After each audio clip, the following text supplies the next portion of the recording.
মানা করেননি, কেবল মনে মনে নিয়ত করেছেন।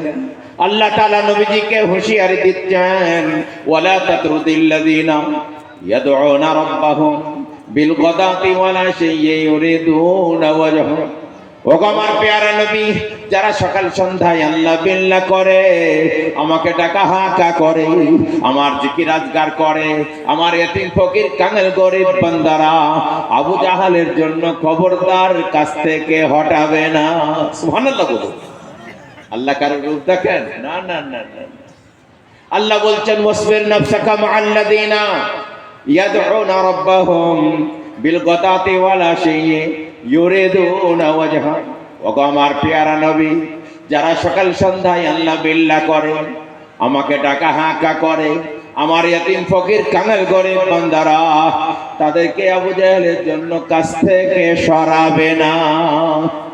ফামান শাআ ফালিউমিন ওয়া মান শাআ ফালিয়াকফুর ইন্না আতাদনা লিযালিমিনা নারা। যার মন যাবে ঈমান আনবে, যার মন যাবে কুফরি করবে। আবু জাহাল ঈমান আনলে আমি আল্লাহ লাঠি উঠবো না, তার জন্যই আমার প্রিয় কাঙাল গরিবদের কাছ থেকে সরাইও না। ওয়ালা তাদু আইনা কানহুম তুরিদু জিনাতাল হায়াতাদ দুনিয়া। তোমার রহমতের নিগাহ তাদের কাছ থেকে সরাবে না, দুনিয়ার জিন্দেগিকে প্রাধান্য তুমি দিবে না। এইজন্য আল্লাহর কাছে সম্পদের দাম নাই, বরং ঈমান আমলের দাম। আল্লাহর নবী বলেন, ইন্নাল্লাহা লা ইয়ানজুরু ইলা সুওয়ারিকুম ওয়া আমওয়ালিকুম ওয়ালাকিন ইয়ানজুরু ইলা কুলুবিকুম ওয়া আমালিকুম। আল্লাহ কারো রূপ দেখেন না, আল্লাহ কারো ধন দেখেন না, বরং আল্লাহ মানুষের অন্তর দেখেন, আমল দেখেন। কার অন্তর ভালো, কার আমল ভালো, সে ততই আল্লাহর কাছে ভালো। এই জন্য আমরা আমাদের আমলকে ভালো করব, বলেন ইনশাআল্লাহ। আমি কোরআন পড়েছি, কোরআনের একটু তাফসীর করব। লাভ কি হবে? অক্ষর অক্ষরে 10 করে নাকি আপনার আমলনামায় লিখে দেওয়া হবে। আল্লাহ তাবারক তাআলা পবিত্র কোরআন বলছেন, ইন্না নাহনু নাযালনা যিকরা ওয়া ইন্না লাহু লাহাফিজুন। আমি পবিত্র কোরআন নাযিল করেছি, তার হেফাজতের দায়িত্ব আমি আল্লাহ নিজে নিয়েছি। কোরআন তো হেফাজত হবে, আমরা শুনলে নেকি পাবো, পড়লে নেকি পাবো, আমরা তার তাফসীর শুনলে নেকি পাবো। কোরআনের তাফসীর শুনলে লাভ কি? আল্লাহ বলছেন, ইন্নামাল মুমিনুনা আল্লাযীনা ইযা যুকিরাল্লাহ ওয়াজিলাত কুলুবুহুম ওয়া ইযা তুলিয়াত আলাইহিম আয়াতুহু যাদাতুহুম ঈমানা ওয়া আলা রাব্বিহিম ইয়াতাওয়াক্কালুন। আল্লাহ বলেন, মুমিন তারাই যাদের সামনে আল্লাহর কথা আলোচনা করা হলে আল্লাহর ভয়ে তাদের হৃদয় কাঁপে। ওয়া ইযা তুলিয়াত আলাইহিম আয়াতুহু যাদাতুহুম ঈমানা। আর তাদের সামনে যখন আল্লাহ পাকের আয়াত তিলাওয়াত করে শোনানো হয়, তখন তাদের ঈমানের ভোল্টেজ বাড়ে। কোরআন শুনবেন, ঈমান বাড়বে। অক্ষর অক্ষরে 10 করে নাকি আপনার আমার আমল নামায় লেখা হবে। বলেন আলহামদুলিল্লাহ।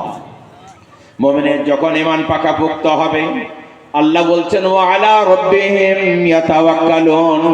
মুমিন কেবল আল্লাহর উপরে ভরসা করবে, আল্লাহর উপরে ভরসা করবে। তাই কোরআন শুনবে। এই পশ্চিম দেশে দৈনন্দিন কোরআন রিসার্চ করে, কোরআন স্টাডি করে, কোরআন মুতালা করে দৈনন্দিন 50 জন 55 জন ডাক্তার, ডক্টর, প্রফেসর, বিজ্ঞানী, সায়েন্টিস্ট তারা ইসলাম কবুল করছে। বলি সুবহানাল্লাহ। কোরআন পড়ছি আমরা, কিন্তু আমাদের কোনো হোশ নাই, আমরা এ বুঝছি না। যারা কোরআন স্টাডি করে, যারা কোরআন মুতালা করে, আল্লাহ তাবারক তাআলার এইরকম বান্দা বান্দি প্রত্যেক দিন 45, 50, 100 জন ইসলাম কবুল করছে। একটা নমুনায় আপনাদের সামনে তুলে ধরি। একজন ডাক্তার, নাম তার ডাক্তার জোশী, লন্ডন হাসপাতালের সুপারিনটেন্ডেন্ট। তিনি মুসলমান হলেন। তিনি কি করে মুসলমান হলেন আপনাদের সামনে পেশ করছি।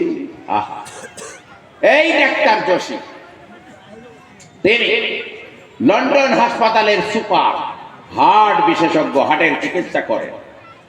এই ডাক্তার জোশী তিনি হাসপাতালে চিকিৎসা করছেন। তিনার আন্ডারে শত শত হার্টের রোগী ভর্তি হয়ে আছে।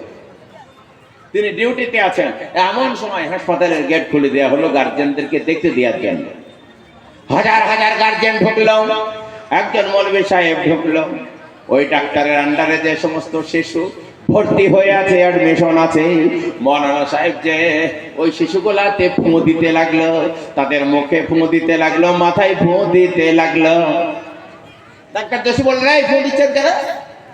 বলে, কোরআন পড়ে ফুঁ দিচ্ছি। বলে, বাদ দেখ, 1400 বছর আগকার বস্তা পচা কোরআন, এই বিজ্ঞানের যুগে চলে, বেরিয়ে যান, হটে যান। মৌলানা সাহেব অভ্যারম হয়ে গেছে। তো রোগীর গার্জিয়ানরা বললো, ডাক্তার বাবু, আমাদের এই মৌলানা সাহেবের ফুঁ খুব ভালো, খুব মন দিয়ে শুনুন ঘটনাটা। উনি কোরআন পড়লে অনেক রোগ ভালো হয়ে যায়, ফুঁ দিলে অনেক রোগ ভালো হয়ে যায়। উনি একটু ফুঁ দেন আর আপনি ওষুধ দেন।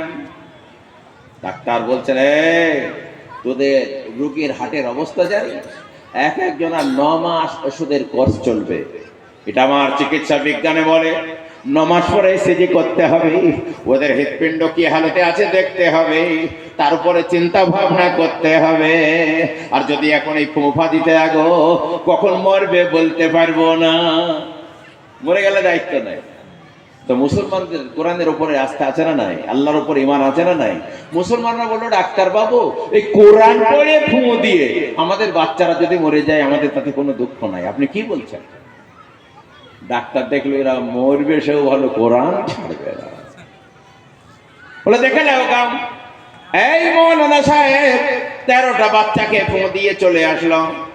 ডাক্তার জোশী বলছেন, আমি লক্ষ্য করতে লাগলাম যাদের হৃৎপিণ্ডের অবস্থা এত খারাপ, 9 মাস ওষুধ কোর্স চলার কথা, কিন্তু দেখলাম ওই 13টা বাচ্চা 15 দিনের মাথায় হাসপাতালের বেড থেকে নেমে দৌড়াদৌড়ি করতে লাগলো, ছোটাছুটি করতে লাগলো। আমি বললাম, বসবে কেন? তাদের স্টেথোস্কোপ লাগালাম, ইসিজি করলাম, ইসিজি করে দেখছি তাদের হৃৎপিণ্ড ফ্রেশ, তাদের হার্টে আর কোনো রোগী নাই। বলি সুবহানাল্লাহ। কোরআন, ডাক্তার জোশী বলছেন, আমার মনে হলো কোরআনে কাজ করেছে। এই কোরআনের মাজিদের মধ্যে কি আছে দেখতে হবে। আমি কোরআন পড়া শিখেই ছাড়বো। অগাধ আল্লাহ ব্রেন দিয়েছিলেন, একজন শিক্ষক ধরে আরবি শিখলাম। আরবিতে দক্ষতা হাসিল করার পরে এবার আমি কোরআন পড়তে শুরু করলাম।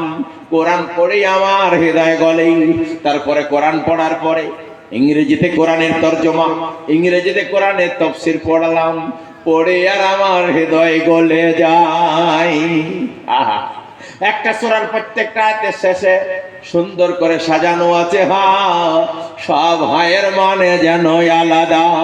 ওয়াশ-শামসি ওয়া দুহাহা ওয়াল কমারি ইযা তালাহা ওয়ান নাহারি ইযা জাল্লাহা ওয়াল লাইলি ইযা ইয়াগশাহা ওয়াস সামাই ওয়া মা বানাহা।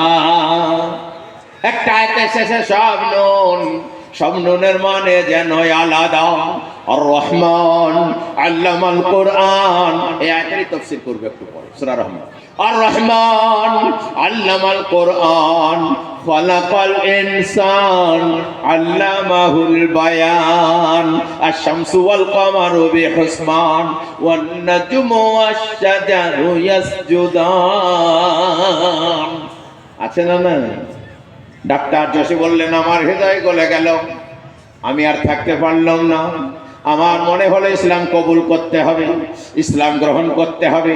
কিন্তু কার হাতে ইসলাম কবুল করব? যে মৌলভীকে অপমান করেছিলাম, কোরআন পড়ে ফুঁ দিতে দিচ্ছিলাম না, তারই হাতে ইসলাম কবুল করে তাকেই খুশি করব। কিন্তু সে মৌলভী কোথায়? তাকে পাবো কি করে?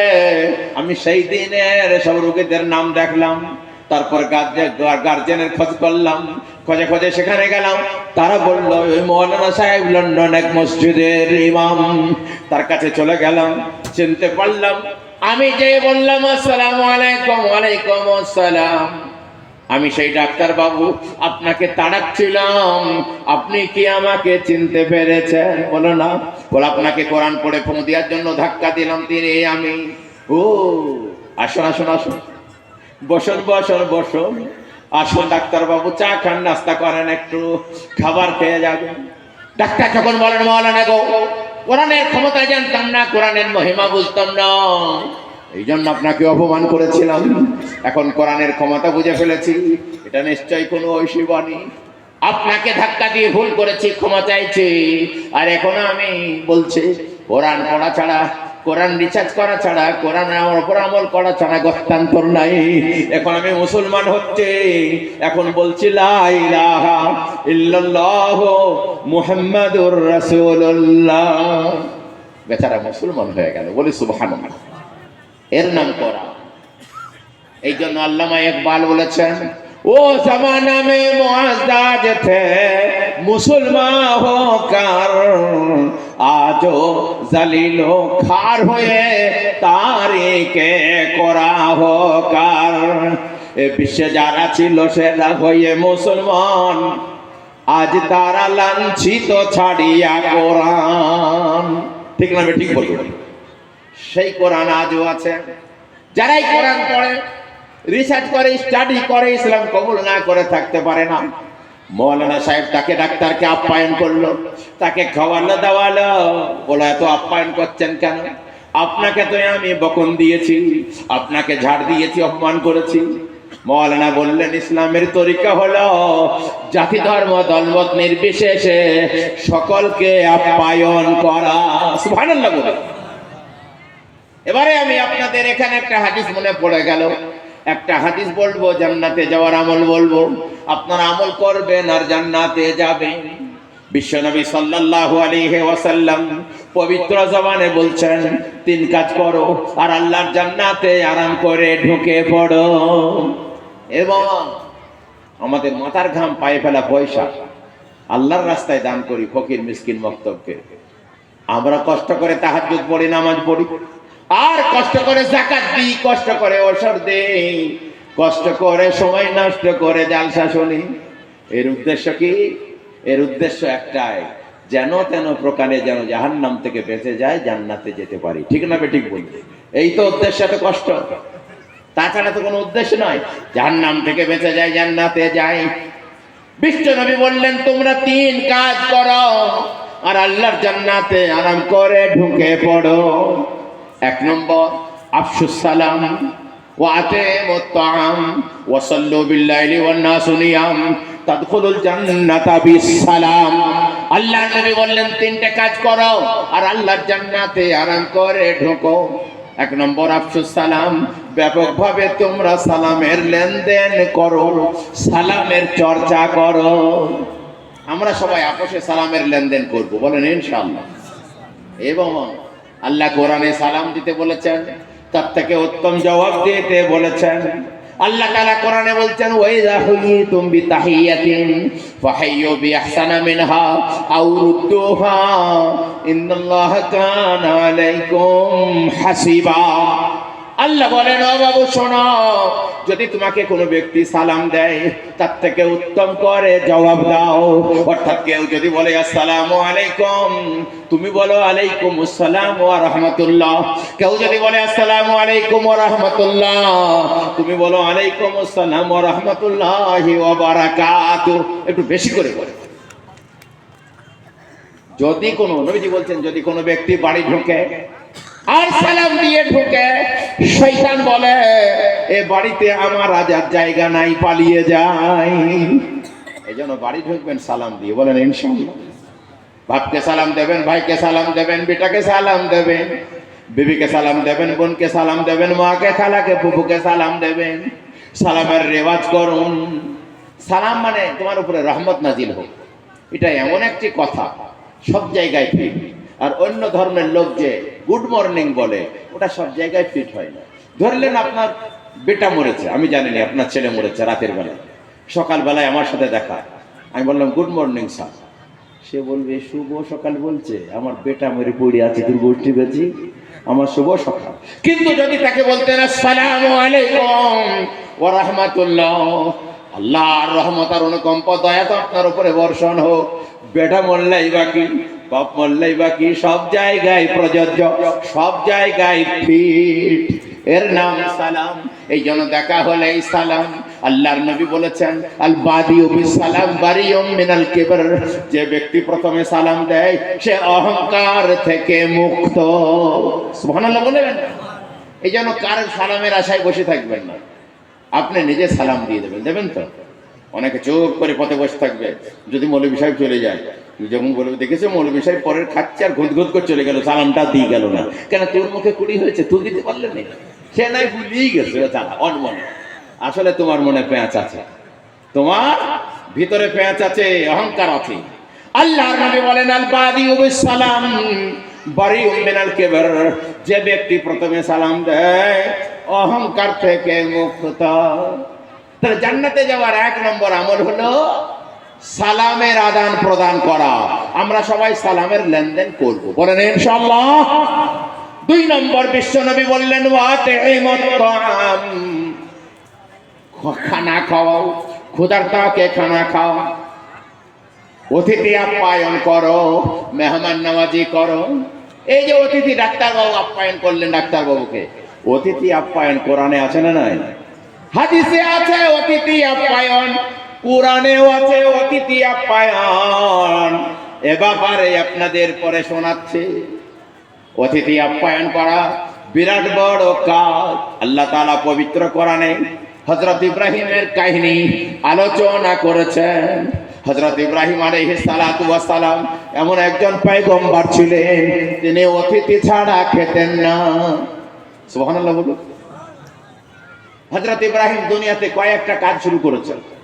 1 নম্বর, তিনি সর্বপ্রথম আপনার খতনা করেছেন। 80 বছর বয়সে কুড়ুল দিয়ে খতনা করেছিলেন, তখন তো ধারালো চারু ছুরি ছিল না। হযরত ইব্রাহিম আলাইহিস সালাতু ওয়াস সালাম তিনি সর্বপ্রথম বস্ত্রহীনকে বস্ত্র দান করেছেন। হযরত ইব্রাহিম আলাইহিস সালাতু ওয়াস সালাম তিনি সর্বপ্রথম অতিথি আপ্যায়ন করেছেন। তিনি অতিথি ছাড়া খেতেন না। আর আমরা মসজিদে মেহমান আর অতিথি দেখলে ভয়ে পালিয়ে যাই, খাবার লাগবে বলে। যদি 3-4টি ফকির দেখে তা মরণ বলবে আজ বাড়ি যাই সুন্নত পড়বো। মৌলভী সাহেবরা বাড়িতে সুন্নত পড়তে বলেছে। কেন? যদি ফকির ভাত চায় পালিয়ে যাবে। এই মরণ ফকির আছে, কাঙাল আছে, দুপুরবেলা এসেছে ভাত লাগবে, আমাদের বাড়িতে ভালো তরকারি নাই, সালন নাই, তোমরাই দাও গা। তুমি খেতে পারবে, ফকির খেতে পারবে না। আসলে তোমার দেওয়ার মন নাই, তুমি যেমন খাবে তেমনি দাও। এটাই আল্লাহ তাবারক তাআলা তোমার উপরে রাজি হয়ে যাবে। আল্লাহ তাবারক তাআলা বলেন, ওয়া আম্মাস সাইলা ফালা তানহার। তোমার কাছে কেউ চাই, যাচাঙ্গা করে তাকে ধমক দিও না, খালি হাতে ফেরত দিও না। যেমন পারবে তেমনি দিয়ে তাকে খুশি করো। অতিথি আপ্যায়ন। হযরত ইব্রাহিম আলাইহিস সালাতু ওয়াস সালাম মেহমান ছাড়া খেতেন না, অতিথি ছাড়া খেতেন না। একদিন তিনি অতিথি পেলেন না, খাবারও খেলেন না, রাস্তাতে দাঁড়িয়ে আছেন। তো একজন বৃদ্ধ লোক চলে যাচ্ছে। হযরত ইব্রাহিম বললে, বাবু তুমি আমার সাথে খাবে? লোকটা বলল, খাবার পেলে আবার কে না খায় না। হযরত ইব্রাহিম বললেন, আমি মেহমান ছাড়া খাই না, তুমি চলো। লোকটাকে ডেকে নিয়ে এসে খাবার সামনে দিয়ে হযরত ইব্রাহিম বললেন, খাও। লোকটা খেতে গেল। হযরত ইব্রাহিম বললেন, বিসমিল্লাহ বলে খাও। লোকটা বলছে, ওটা কি জিনিস? বলে, আল্লাহর নাম। আল্লাহটা কে? বলে, তোমার স্রষ্টা পালন কর্তা সৃষ্টিকর্তা আল্লাহ। তো লোকটা বললো, যাকে চিনিনি তার নাম আমি করবো না। হযরত ইব্রাহিম বললেন, কঠিন লোক রে, আমি চিনিয়ে দিচ্ছি, বলো বিসমিল্লাহ। এর মানে শুরু করছি আল্লাহর নামে। বলে, আমি যাকে চিনিনি তার নাম করবই না। হযরত ইব্রাহিম বললেন, তাকে তুলে খেতে হবে না, তোকে খেতে হবে না, পালা। আল্লাহ দেয়া রুজি খাবে, আল্লাহর নাম উচ্চারণ করে। লোকটা চলে গেল। আল্লাহ হযরত ইব্রাহিমকে ডাক দিয়ে বললেন, ইব্রাহিম তুমি আমার বান্দাকে তাড়িয়ে দিলে কেন? বলে, তোমার দেয়া রুজি খাই, তোমার নাম উচ্চারণ করে না কেন? আল্লাহ বললেন, ইব্রাহিম এই লোকটার বয়স কত হতে পারে? হযরত ইব্রাহিম বললেন, আনুমানিক 90 বছর হবে। হযরত ইব্রাহিম বললেন, আল্লাহ বললেন, ইব্রাহিম ওকে বিনা বিসমিল্লাহ 90 বছর ধরে আমি খাওয়াচ্ছি, তুমি একবেলা কেন দিতে পারলে না? সুবহানাল্লাহ বলো। হযরত ইব্রাহিম বললেন, তাই তো বিরাট বড় ভুল হয়ে গেছে, কত বিসমিল্লাহ জানেই না, ওকে খাওয়াচ্ছি, তুমি একবেলা কেন দিতে পারলে না বলো। হযরত ইব্রাহিম বললেন, আল্লাহ বিরাট বড় ভুল হয়ে গেছে, কিছু বললো না, দাঁড়াও আমাকে ডেকে আনি। এ দৌড়তে দৌড়তে পথে গেলেন, বললে ভাই শোনো। লোকটা আসলো, বললো কি খবর? বলে আমার বাড়িতে একবার যেতে হবে। বলে কেন বিসমিল্লাহ বলিনি? বলি মারবো না কি আবার? বলে মারবো না, আমি আল্লাহর কাছে আসামি হয়েছি, একটু দৌড়ে চলো, আমাকে বাঁচাও। আসলো, যে খাবার ছিল তার থেকে ভালো খাবার জোগাড় করে দিয়ে বলল খাও। লোকটা বলল খাবো, কিন্তু তা বলবো না। বলো কিছু বলতে হবে না, চালাও। বলে এখনই বলছিলে বিনা বিসমিল্লাহ হবে না, আর এখন বলছো কিছু বলতে হবে না।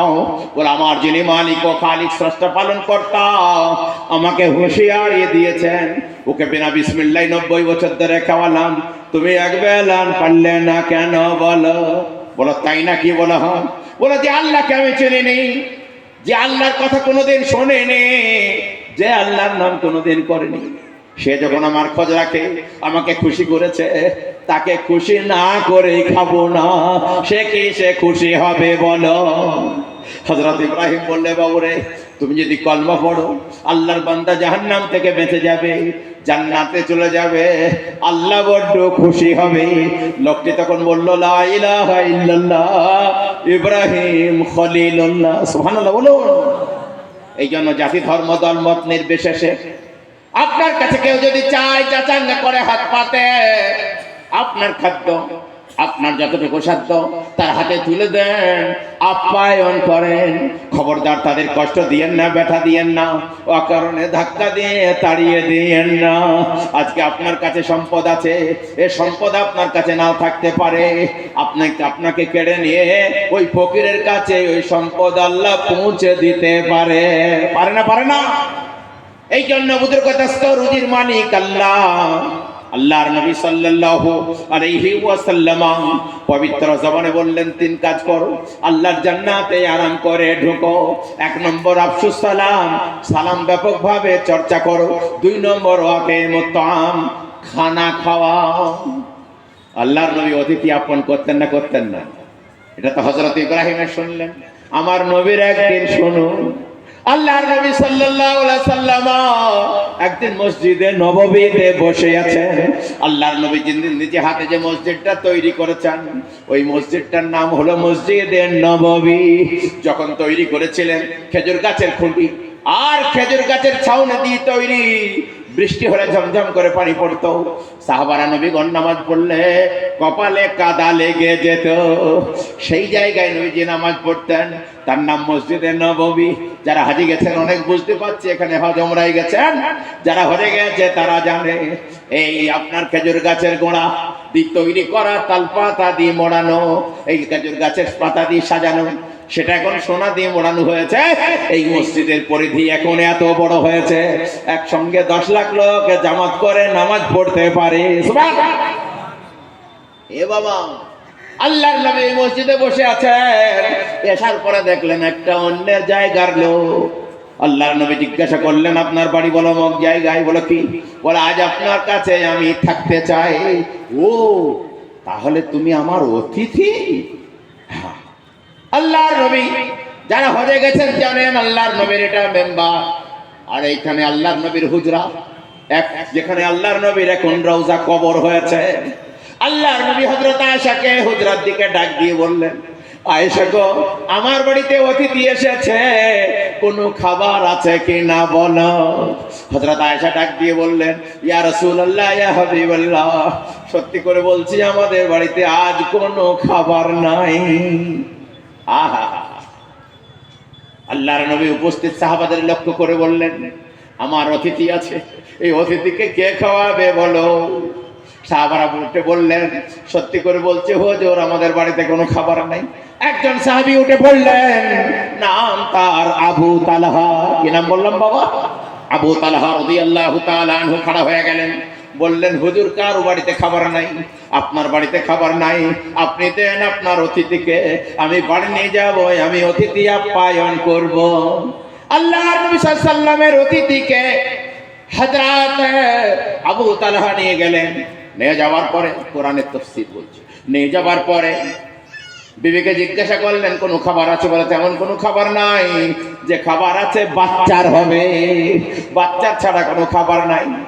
হযরত আয়েশা বললেন এক কাজ করো, তোমার বাচ্চাকে, হযরতে আবু তালহা বললেন ও উম্মে সুলাইম, ওর বিবির নাম উম্মে সুলাইম, এক কাজ করো তোমার বাচ্চাকে থাপড়ে থাপড়ে ঘুমিয়ে দাও।